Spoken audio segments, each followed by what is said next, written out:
Bonjour à toutes et à tous. Je suis enchanté de vous recevoir pour ce 8e épisode du podcast Le bonheur c'est les autres. Et à partir de ce 8e épisode, nous allons, comme aujourd'hui, interviewer des personnalités dans le cadre de l'Écuge à Paris. L'Écuge, c'est l'espace culturel et universitaire juif d'Europe. Ça se trouve rue Lafayette, à quelques encablures de la gare du Nord, l'une des gares les plus fréquentées d'Europe.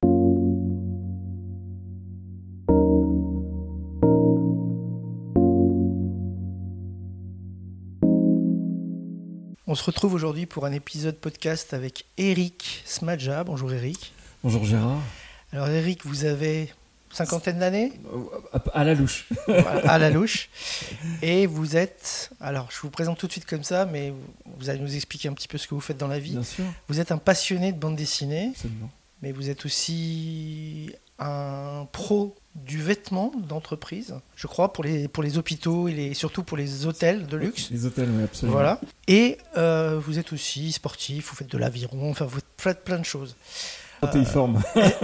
Est-ce que vous présenter comme ça suffit ou C'est parfait, ça me va très bien. vous êtes né à Paris, vous êtes parisien Je suis né en région parisienne, je suis né à Poissy. et depuis vous avez jamais bougé, vous avez toujours habité à Paris. Absolument. Alors nous aujourd'hui on parle donc de bonheur, puisque le podcast c'est ça, c'est le principe, c'est le bonheur c'est les autres. On rappelle pour les gens qui n'auraient pas écouté les précédents épisodes que le bonheur c'est les autres, c'est une réponse à Sartre qui avait écrit l'enfer c'est les autres. On va faire ça les autres, ouais. Et donc moi tout de suite j'ai envie de vous demander c'est quoi pour vous le bonheur? Ah, le bonheur, c'est déjà quelque chose qui se partage. Qui se partage avec les yeux, un regard, un acte. Le bonheur, c'est un quotidien. C'est une façon de voir les choses dès le matin. Et c'est surtout quelque chose qui rayonne de vous. C'est vous nourrissez de bonheur pour nourrir les autres du bonheur. Et c'est quelque chose que vous avez tendance à chercher ou vous vivez et puis voilà, le bonheur il arrive ou il arrive pas, mais en tout cas vous vivez votre vie tout simplement. Non, je le cherche.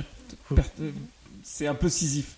C'est le Sisyphe positif parce que c'est aussi une façon d'appréhender sa vie avec un regard optimiste et positif. Vous amenez le boulet jusqu'en haut de la colline, mais il vous retombe pas sur la gueule. Non, c'est bon, je me soigne.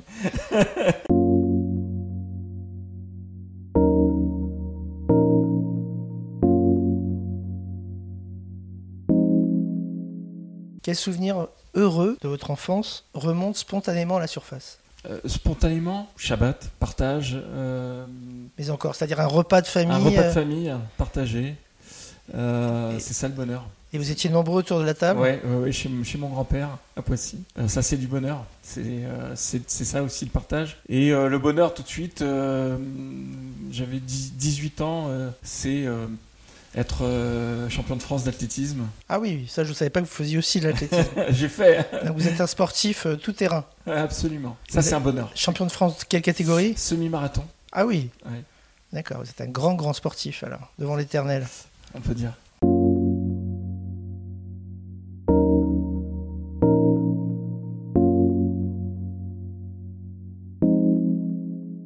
Si je vous demande c'est quoi le livre, le film ou la pièce de théâtre, ou bien encore l'auteur qui vous a marqué de façon indélébile et pourquoi? Waouh.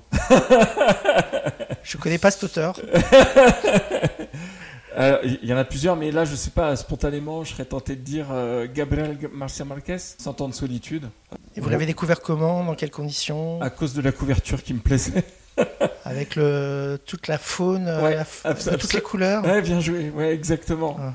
C'est un livre que j'ai dévoré. C'est pas du tout mon credo. Je suis plutôt sur Les 9 Princes d'Hommes de Zelazny, qui est un peu science-fiction. Ah oui, pas grand-chose à voir. Oui. Pas grand-chose à voir. C'est aussi La Nuit des Enfants Rois de Bernard Lanteric, que j'avais pareil dévoré, cette histoire d'enfant, qui a été adaptée au cinéma en dessin animé d'ailleurs. Et alors pour en revenir à Gabriel García Márquez, ce livre, pourquoi il vous a marqué? En quoi il vous a plu? Il fait écho sur un chemin de vie, d'une quête. C'est surtout l'absolue nécessité de vouloir vivre, de dévorer la vie. Et ça me fait tout de suite penser à mon livre de chevet, et là vous avez raison, La pierre et le sabre de Eiji Yoshikawa, qui est pour moi le livre de vie, le livre de comment je veux devenir meilleur, comment dans mon art je veux être le meilleur. Et dans une vie, il y a des déceptions, il y a une vie amoureuse, il y a un maître qu'on rencontre, il y a des victoires aussi. Mais il y a surtout, au-delà de tout ça, cette envie d'arriver au bout de quelque chose d'ultime. Donc La pierre et le sabre est mon vrai livre. Et je mettrais Gabriel García Márquez en deux. Donc, La pierre et le sabre, ça vous a poussé aussi à faire des arts martiaux ou pas du tout? J'en ai fait étant jeune. Ouais, j'ai fait du judo et du karaté. Ah oui, vous êtes vraiment tout Poussé par terrain. mon père. Vous Mon êtes- père qui est mon idole ultime, qui est celui qui m'a poussé sur commencer mais aussi terminer.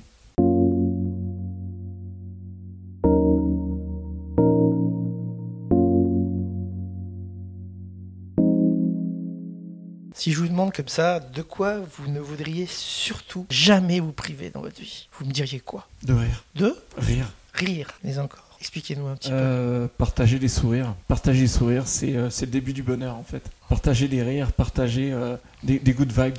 Donc ça, je surtout pas m'en priver. Et les BD alors? Parce qu'on a parlé de votre passion pour les BD, mais finalement depuis le début vous ne n'en parlez pas. Donc vous pourriez vous priver de BD? Non, ça fait partie de mon ADN intrinsèque depuis que j'ai 7-8 ans où à travers une bibliothèque d'un ami de mon père, j'ai découvert Tintin qui a été parachevé par mon oncle qui m'avait offert un Astérix, l'Odyssée d'Astérix, tonton Rémi. Et de là est née mon envie de dévorer la bande dessinée et avec le temps et l'expérience de le partager à chaque fois autour de moi. Et alors vous le partagez comment aujourd'hui? Aujourd'hui, je le partage à travers la chronique du Smash sur Instagram que j'ai démarré il y a plus d'1 an dans un circuit réduit et aujourd'hui on est en train d'amener cette chronique grâce à 2 personnes qui m'ont rejoint, 3 même je dirais, pour en faire une chronique plus élaborée mais toujours feel good. Donc il y a Léa, il y a Nathan, il y a Jean-Marc qui m'accompagne et il y a surtout Tony qui est un ami de très longue date qui m'a dit tu devrais partager ta passion autrement. Vous réalisez à quel point le bonheur c'est les autres? J'étais pas d'accord au départ. Alors expliquez-nous ça. Parce que je partais du postulat que le bonheur c'est d'abord en nous qu'il est pour le partager, mais effectivement les autres nous donnent énormément, on s'en rend pas compte tout de suite. Alors moi je pense qu'il est en nous, mais qui se réalise avec les autres. Et donc on rappelle, c'est quoi l'adresse sur Instagram? C'est la chronique du Smadge sur La Instagram. chronique du Smash.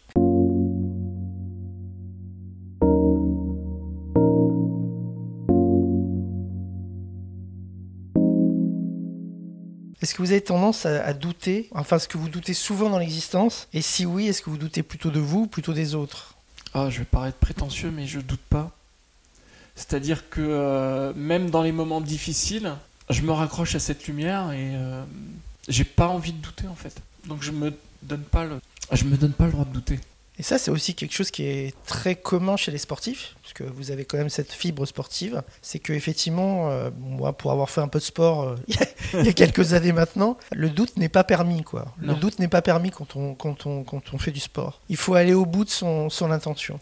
On s'autorise l'échec pour pouvoir justement apprendre et rebondir, Ouais. mais jamais le doute. Alors moi, je m'autorise plutôt les échecs. Et Matt.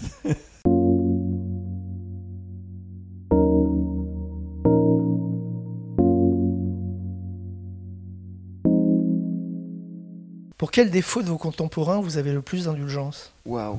C'est-à-dire que quand quelqu'un fait quelque chose et qu'il se trompe, c'est pas grave. Il a essayé. Quand vous faites à l'école, vous apprenez, vous faites le maximum, vous avez une mauvaise note, on est indulgent parce que on a essayé, on a fait. Celui qui a fait, qui a essayé, ouais, bien sûr. Donc il a le droit de se tromper. Par Oui, contre, celui tout qui à n'a pas essayé, là, vous n'êtes pas indulgent. Pas beaucoup.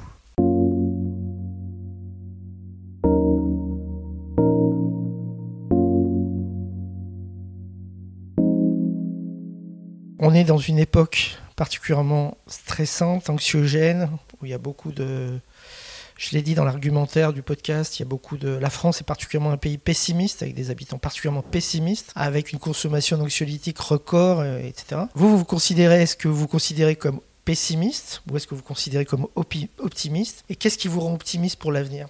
J'ai un laïus depuis des années, depuis que je suis enfant.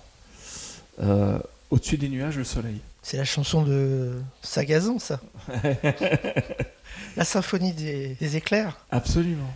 À partir de là, je suis toujours dans le coup d'après. Ce qui fait que j'ai pas de place pour le pessimisme. Il peut y avoir un intervalle, ça dure un instant. Ça dure pas longtemps. Cet instant de doute est humain, donc il est nécessaire. Mais il faut pas qu'il dure. Donc il est là, tac, mince, zut. Et puis après on avance. Pas de place pour le pessimisme. Il faut avancer. Vous êtes un fonceur. Il faut se poser les bonnes questions, mais pas trop longtemps.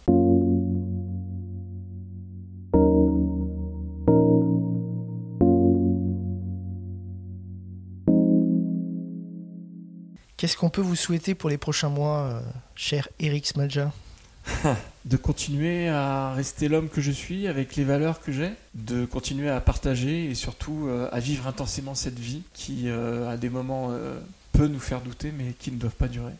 Donc continuer à partager le bonheur. Et ben c'est ce qu'on vous souhaite, Eric. Merci beaucoup. À bientôt. Merci, à bientôt.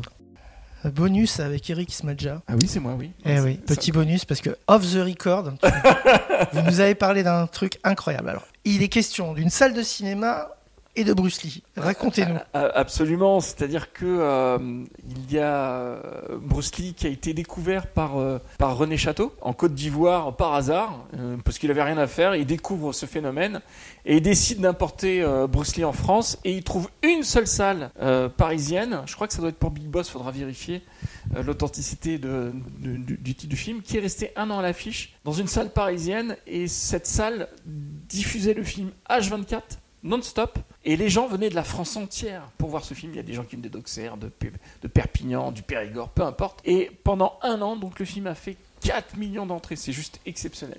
Ça s'est jamais renouvelé. Et effectivement, tu as raison, l'autre fait marquant d'une diffusion d'un film comme ça non-stop, ça a été Emmanuel... Sur les Champs-Élysées. Sur les Champs-Élysées. La première version de Judge Jekyll. De Judge Jekyll, absolument. Avec Sylvia Kristel. C'était juste des phénomènes incroyables qui se renouvelleront plus, puisque d'ailleurs, il n'y a plus qu'une seule salle de cinéma sur Paris, l'UGC Normandie, Paris bien sûr, les Champs-Élysées, puisque le Georges V n'existe plus, le Gaumont a disparu. Et j'ai entendu que l'UGC Normandie, je crois que c'est l'UGC Normandie qui a du plomb dans l'aile et qui est sur le point de disparaître. De disparaître pour les JO, mais finalement ça a été retoqué. J'ai lu ça hier. Magnifique alors, magnifique. Tiens, j'en profite du bonus pour te remercier. Je t'ai pas remercié. Merci pour cette interview. Merci, et c'est un énorme privilège. Et je suis très fier de passer dans ton podcast, pardon. Et surtout, après un homme que j'admire, que je t'ai pas dit d'ailleurs, Alexandre Jardin, que j'avais dévoré le zèbre et que j'avais adoré aussi. Je suis très honoré. Je suis pas loin de penser que je vais couper ça au montage, mais je suis très honoré. Merci beaucoup, Eric. Je t'en prie.